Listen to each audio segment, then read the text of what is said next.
Thank you for saying yes to this conversation, Sonia.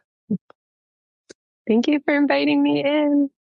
So the listeners have heard a little bit about what you're up to, and I've shared a little bit about what I thought was important that we explore the context of right relationship through voice and sound. But let's hear it from you. What is the relationship between right relationship and voice and sound from your perspective? Well, I think the relationship between voice begins with the body and begins with speaking on behalf of the sensations that are arriving in the body. So it's a self-honoring process. And that's true for what is expressed, what is not expressed, and also for singing. So I think being in right relationship first starts with being in right relationship to the sensitivity of your physical being, Mm-hmm. and recognizing how sensitive we are, and owning that and honoring the signals that your body is giving you, and then speaking on behalf of that. Mm. Yeah. Well, what was your path to awakening your voice? Or did you just kind of come out like that? The voice was just a big part of your expression, of your purpose. I've always loved singing. I've always just found it so joyful. And I think for me, the path of really coming into my voice and my authentic voice, which I would define as different than, early in my career, and this is very common, imitating other voices that you've been inspired by and learning to sing like other singers, but coming into my unique resonance, it goes back to also becoming more embodied and a less dissociated person. And then flowing naturally in that way. And were you young when you started to explore this?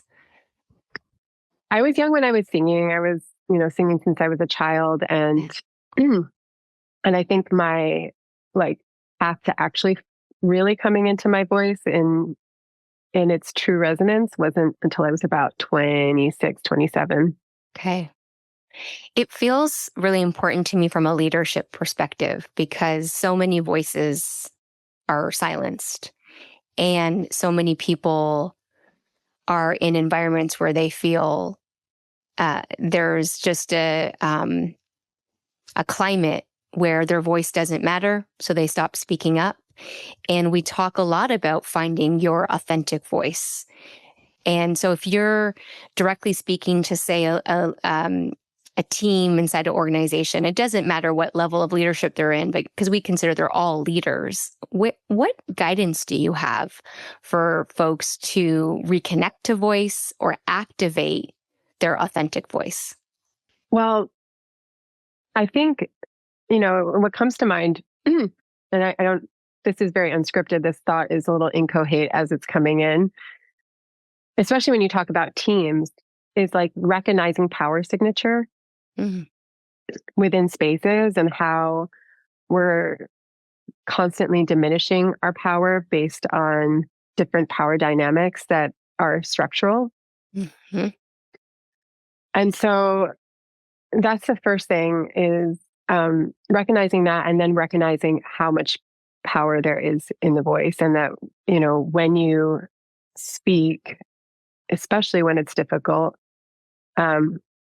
or sing, which can also be difficult because it's such a vulnerable thing to sing, recognizing just the power that is present and available for you in that moment. And I think something I work with folks on when they begin activating their voice is really looking at the history of their lived experience and their ancestors, because there's many reasons why, and also political reasons, as you just mentioned, and cultural reasons why they may feel disempowered in their voice. And so learning to speak on behalf of what your experience is a way of reclaiming that power.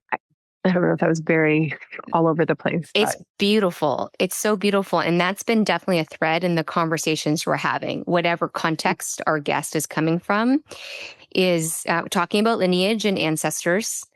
And so the piece that I want to pull from what you just said is I'm thinking of a listener who is a leader inside an organization or an individual contributor, and they do want to speak up more. They do want to activate that voice more. Perhaps the starting point is thinking about the people that came before them. And maybe you can say a little bit more about like what unfolds when we take the time to reflect on that, and how can that help us find our more authentic expression? Well, I think for me, what unfolds when I reflect on that is both a lot of grief and gratitude for them. You know, the grief at just the people in my line who weren't able to speak freely, who had to hide their voices as a means of survival, and the way that survival mechanisms can become encoded into culture or personality. So we think we identify as a quiet person, and some, of course, there are quiet people. You know, there are people who are introverted, but sometimes what looks like personality is actually like a, you know, generational trauma response. So what comes up for me is that grief of recognizing that there are lots of people in my line, and, you know, especially I imagine along the feminine line, but both parts based on my own lineage that weren't allowed to speak or sing freely, or, you know, have the freedom to pursue an arts, the privilege to pursue a career in the arts. So that's where the gratitude comes in, that all of their, you know, resilience and perseverance allowed me the life I have. And I think what also comes when you recognize that positionality is a responsibility to speak on behalf of your unique perspective that every single person has, and on behalf of those before you that were, you know, maybe not able to. That's so beautiful. And that's one of my wishes, that folks who are tuning into this season, that if they haven't been tuning into their lineages and some of these traumas and some of these triumphs, that they start to, in service of their own manifestation of their own purpose and voice and embodiment, like you started us off with, so whatever they are intended to do here, they can do it more fully embodied with more life force, running through them. Yeah. How does sound and voice give us life force? Oh my goodness. I know. I felt that. I was like, ooh, let's go there. Yeah. Well, it's like when we aren't speaking, it's, you know, the energy gets blocked. And I think this is the experience, right, of like speaking when your voice trembles. Like that's when you're hitting the motherboard of truth, in my experience. And that trembling, I believe, is like actually a re-engagement of the life force energy of being like, okay, here's this part of your voice that you have been repressing or censoring, and it just can't be held back any longer. And there's like a trembling or a shaking. And that, I think, is actually the body remembering what it is to feel that life force and speak on its behalf. Let's have more of that. We need more of that in, you know, any circles we're a part of, whether it's in the boardroom or in our homes or in the community. I want to read an excerpt from something that you shared with me as prep for our conversation. It feels really relevant. I want to get your additional, you know, context to this. So this is a quote from you. In recent years, I've been consumed by an awareness of how the world is in collapse.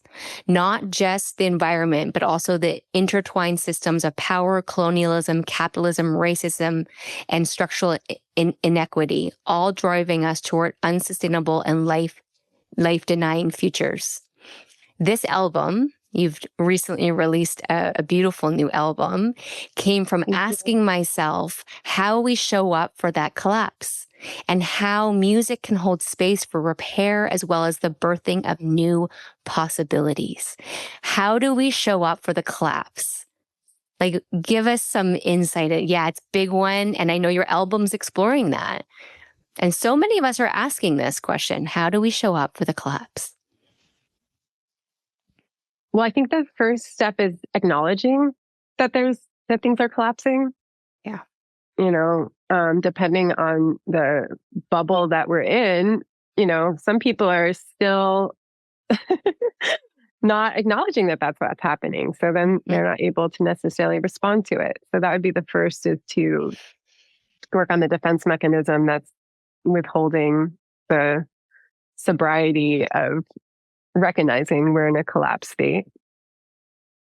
And then I think there's the 7 stages of grieving, of beginning to grieve that something is dying and hopefully in service of rebirth. And then I really think it's tuning into your web of relationships and your ecosystem and being like, where can I help? What is the right action? What is the courageous thing I need to do? What is, in my sphere of influence? Because we can't all be everywhere at once, and we don't need to be, but we do have a responsibility to steward well what we are present to. Mm-hmm. And so I wish I had clear answers, but I think the first step is like grief circles, and the second step is action, is right action in response. And we're in a time of revolution happening all over, governments, people protesting, things are changing. And so it's like, where can we participate in being part of that change in service to more life-affirming futures? And what you've just shared to me feels like a expression of right relationship. The way we've been exploring it's like that infinity loop and this cycle of giving, taking, giving again, taking again, and just being in a reciprocal process. And what I hear you speaking to is the first is acknowledging that we are in a time of collapse. Things are shifting. And when I take it to the context of leaders inside organizations and people inside organizations, the way it may be manifesting is there's constant layoffs. They're getting a new people manager, every 6 months, or they're being moved to another team, or this fatigue of change, exhaustion. And, whether it's things that we're seeing on the news, it's information we're receiving, or just what I just laid out is happening in the workplace. And so I also love where you're pointing us around grief, because that feels like a really important part of this exploration. And I want to read another piece you wrote here, related to one of your songs, Teach Us of Endings. So in terms of archetypes, this record feels both, or is it the name of the record or is it the song? The song is called Teach Us of Endings. Okay, great. So in terms of archetypes, this record feels both like death doula and midwife. If something is ending, then there's also the responsibility of bringing in the new. And so Teach Us of Endings was about looking to your wise and well elders and asking how we find celebration amidst the death. How do we go about dancing our way to the end? Yes, Sonia, tell us all about that. It's just like medicine right in there. Well, I wish I had the full answer, but I think we cannot lose the celebration, right? Like, as long as we're here, we're in this dance with life. And even if we are in a collapse, we can dance through the collapse. There was this video that was going viral recently of this woman. I think she's in her, I can't remember, 90s or she's in her hundreds, in Bali, a Balinese dancer. And I think the reason that went viral in this particular time is there's something about this elder in her dance practice that is so inspiring. Like, yeah, I'm going to dance to the end. And that's kind of what we need to do. We need to find that vitality and to turn towards like how much we love life, how much we care about one another and the earth and the more than human and our animals and the plants, which just give so generously to us. And say, we are acting on behalf of you. We're not going to retreat into these caves of despair. We can't. And we have to be discomforted by that process because it's going to involve all of us sacrificing certain comforts in service of that. Is there a practice you could offer, point people to if they have this natural curiosity about using sound and voice as a way to like dance towards the end, like you're saying? You know, I think humming is a really good way just to come into your body and to ground your spirit, because you can feel the vibration. Like if we hum right now, right? Yeah. That's an internal sound. So I feel, okay, I'm here. I am here on the planet. And while I'm here, I need to commit to that. I was just thinking, you're in a meeting and shit didn't go well. And you're leaving and you're going to go into the bathroom stall and just take a moment and there's something else. Isn't there something else about the humming? Like it reminds us of where we've come from. Like there's something connected back to the womb. Or am I making that up? Nope, you're not. I mean, I don't know exactly which thread you're pulling on, but for sure, humming stimulates the vagus nerve, which, they believe connects, I think from the back of the neck down to the womb area and is in charge of our fight or flight. So when you hum, you're actually like sending the message back to your body that you're okay. It's okay to stay. And, you can feel all your organs. You're here. Yes. You're alive. You're not being hunted by the saber-toothed tiger, even though maybe it was just a really crappy experience. You're here and you can continue to move forward. Mm-hmm. Okay, what's another one? You were about to share another one. No, I think just singing in general is so uplifting for the spirit. Yeah. Just any song that you like, any song that, think of a song too you used to love to sing as a child. That always brings a lot of joy. Yeah. And I was just having a vision. I know that there's some teams that do this, like when they start their like weekly meeting, there's music, and everyone's getting up and they're moving their bodies and that just shifts the frequency. But can we get maybe more of that into our workplace and into this time of collapse and this time of constant crisis, chaos, and change? How can we bring sound in to the workplace as a form of helping people ground, embody, and move forward? Absolutely. And, I think normalizing a culture where group harmonizing is a practice is a great idea. Ooh, on my new record. Yeah, on my new record, the first song is called Grounding, and it's a cappella track. And the idea was I want to make something that we can sing in a group and all tune in together, because when I hold group gatherings and do voice activation retreats, this is what we're doing all week is we're singing. And it's just the most harmonic field I've ever been in. There's so much peace within the communities that we gather together because we're singing together all week. And this is what we did for many years when we were more, more connected to the village. Yeah. Yeah. And so we have these villages at work.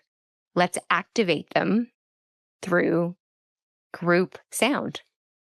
Mm-hmm. And I think that's where, like these songs that are more humming or it can feel less intimidating to folks who are maybe out of practice with singing or singing in front of everyone. But when you're doing it as a group, it's like we're all just co-regulating together. I love it. I love it.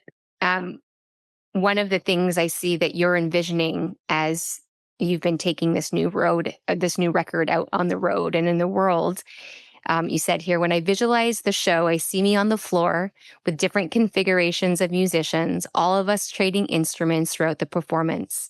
It feels right to break down the hierarchy of the stage and bring everyone into the circle so that it's all of us singing together. Say more about that. Because to me, this is like the evolution of leadership, that visual right there in your vision. So share more, please. Yeah, I mean, for me, this record is all about the circle. The That's kind of the artwork, and it's an egg, and it's like I wanted this record to have the activation of essential, archetypally at least, and maybe literally, like bringing people around a fire for us to explore these themes together. And I have always struggled with stage fright since I was a child. Wow. You wouldn't have known it, right? This is great for people to hear. Like, yeah, Yes. you would have known it. Yeah. I have crippling stage fright. And I think in retrospect, now that I've done sound baths, every time I do a sound bath, I was like, why is this so different? I have no fear here. And I was like, two things. The second I step on that stage, there's like we're different. We're on different levels. I'm singing to you. It's not as conversational. And all the attention is right here. And it's too much. It just never felt right. And I think the ego comes on and you sort of miss the devotional aspect. I used to like miss the devotional aspect of music. And when I started doing sound baths and we were all on the floor together, I was like, this feels so nice. This feels so, here we are just sharing space and sharing music and in a dynamic process together. And so, we just get to design things as we want them. Forget that sometimes. Like, I got on stage for years and did this thing in this way because that's what I saw other people do. And now I'm at a point in my life where I'm like, that's just how they did it. That's how I learned. But that's not actually like what would I think is best in service of my music or me as a conduit of music. What feels most aligned is being together in circle, co-creating this, singing more together. So I'm not the only one singing, but teaching the songs and sharing the songs, and shared leadership. And it's really about presence versus performance.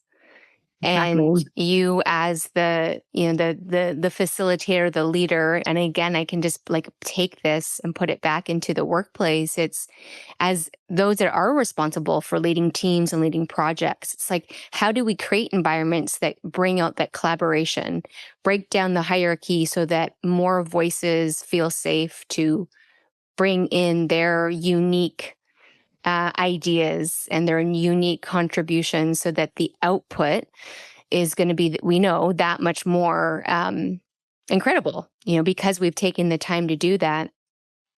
Sonia, I'm not sure if you know a little bit more about what UpLevel does, but we train people managers in a modality of coaching called coactive coaching. And essentially, it is about working with the whole person. And these skills help leaders be more relational, and they call it coaching.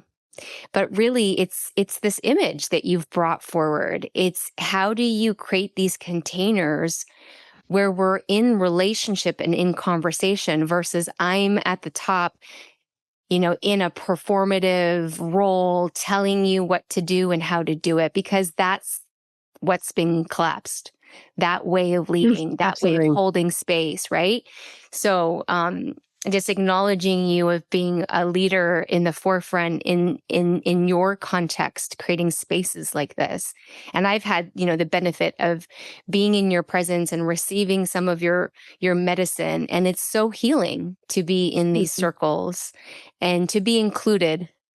I remember at the end of the retreat where we all got up and we're all singing the song that you created, but then it becomes ours. And that's so powerful. Absolutely. So thank you. Thank you. And thank you for also just that framing that is what's being collapsed. I could not agree more. Yeah. Yeah. You talk about sonic acupuncture. I was like, sign me up for that. What is that? What is that? Was I talking about that in context of the Ikaros? Was that what? Yeah. One aspect of the lineage I find really fascinating is the maestros communicate their healing through songs, which feels almost like sonic acupuncture. Yeah. So these are the maestros I study with in Peru, the Shipibo-Conibo people, and my teacher specifically, Ricardo Amaringo. And when he sings his Icaro, which is his medicine song, I feel the transmission, and that's how I experience it. I experience his song almost going into me and like releasing all these blockages. And Wow. yeah, experiencing that wisdom technology of how song can be used as medicine and to actually feel it on my body changed me. It just showed me another dimension of the voice. Mm.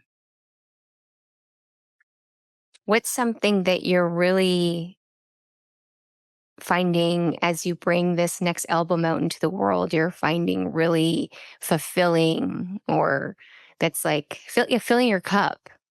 I think just the conversations we're having around the record feel authentic and feel true to the moment. And something that's been really empowering for me is I put my last two records out on a record label. And my last record that I put out got shelved for like, I think, a year and a half. Wow. After it was done, before it actually came out.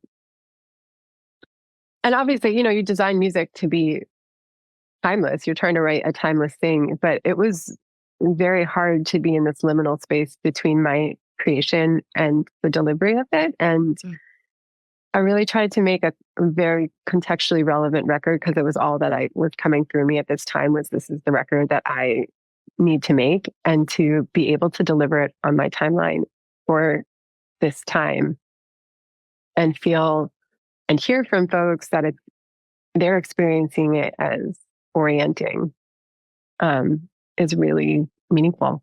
Mm. Where does the tour take you next? I am probably going to head to Colombia in November for a water festival festival that's devoted to the water in Santa Marta. And setting up some shows next year in South America, which I'm really excited about. Incredible. But we might have some like aspiring musicians, songwriters. Mm-hmm. What's some guidance you might offer for folks who are more curious about that? Well, the tools are so accessible, and please make your music. Please create your art. The world needs your voice, your unique resonance, your medicine. Please see through your creative ideas. And there are so many ways to make music happen and to write a song and to get, share the song. It's very, very accessible now. So that's what I think. That's really important.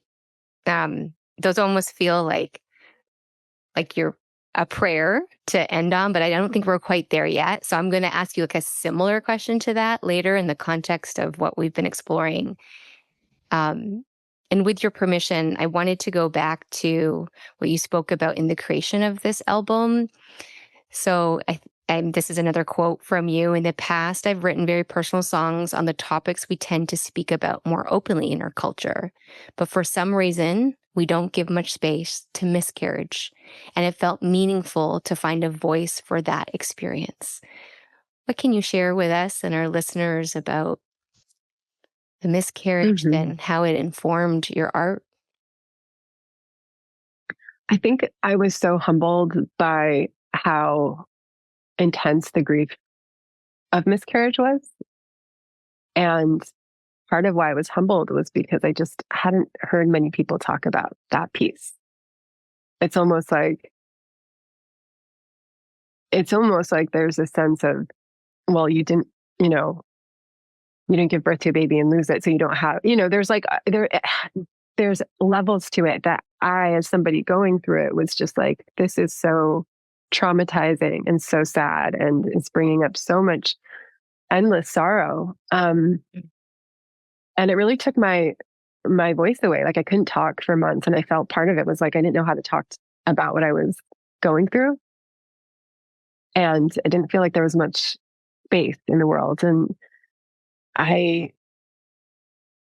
and I think in writing, I turned to my songs as a way to begin to find my voice and process some of what I was experiencing and what I was learning from the miscarriage. I learned so much. And and turning towards music, it was a way for me to give voice to that experience and to start coming back into my voice after taking a pause.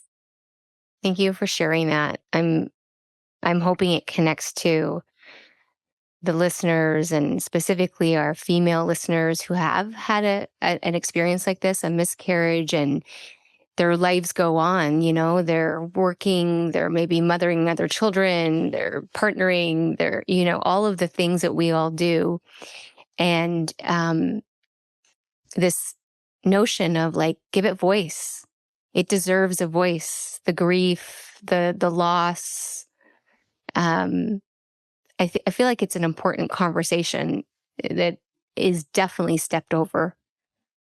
It is. And it's part of, this is a big conversation I'm interested in, particularly because I also just went through endometriosis surgery, and, at least 1 in 10 women have endometriosis. And yet that's also a conversation that most people aren't talking about, considering what a large portion of the population it impacts. So I think over this process, I've seen the way that women's grief and pain is minimized and dismissed. And it's been important for me to find a voice for that, because I also see parallels with that with the earth right now. Like the way the earth is crying out for help and giving us all the signs of like profound imbalance. And we just, the machine keeps on running as though it always will.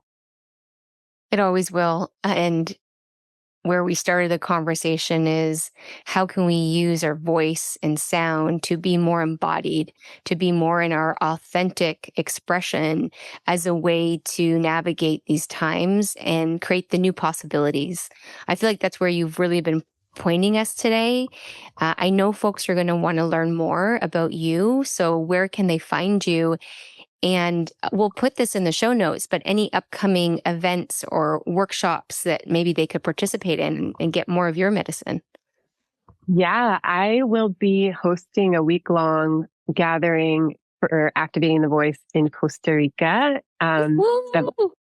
Pierre Valiente, Brave Earth, from December 27th to January 3rd. And we have 3 spots left.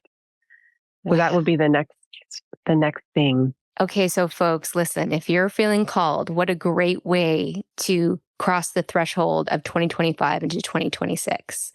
Working with Sonia and her team in this medicine of sound and activating your authentic voice. This is powerful stuff. Yeah. Thank and you. then where do we find you on the socials? On the socials, yeah, my music is it's Doe Paoro on Apple and Spotify and Bandcamp, and then I'm on Instagram under the same name. And tell us the pronunciation and what this name means. Doe Paoro. It came from a Maori myth, Paoro, that I had read about years ago that I was just very fascinated by. It's an animate myth where a cliff and I hope I'm not botching this, but this is just what I read. A cliff and an echo mate, and out of that comes the voice of first woman. And so it's something like goddess of echo. That's a name. That's a name. And I said to you when you shared that with me, I'm like, that's a name, sounds really on brand. So like beautiful, powerful, aligned, like an example of authentic expression, activating your authentic voice. So as we bring our time together to completion, and like we've explored voice and embodiment and authentic voice and sound through all these different lenses, if you're going to help us tie it together with a beautiful bow in the context of right relationship, where would you point us, or like final prayer or words of wisdom for us in this moment? May we all have the courage to have the conversations that keep us up at night and may discomfort other people. May we all find the bravery to express on behalf of our unique experience on Earth and our ancestors who came before us, even if we're turning from the dominant opinions those ancestors held. And may we have the grace and self-awareness to listen and give space for those who have a harder time speaking up, and to understand how privilege is part of that dynamic. That's sweet. Can you sign us? That is, hey, I'm taking it. I'm receiving it. That's a good medicine. And I know our listeners will appreciate that prayer. May it be so. And if you'll sign us out with some sound. And so folks, like, just allow yourself to receive this transmission from this brilliant leader and human and creator. Mm-hmm. For all the generations in me, I sing, I speak my truth. For all the generations in the future coming, we sing, we fight for you. The process of getting free. The process of getting free.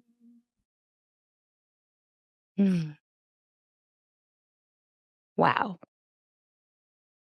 Okay, we're going to put the link to the album in the show notes too. It's medicine. Thank you for your heart. Thank you for your voice. Thank you for your art. You're such a gift. Oh, thank you so much for having me and giving me the space. Powerful.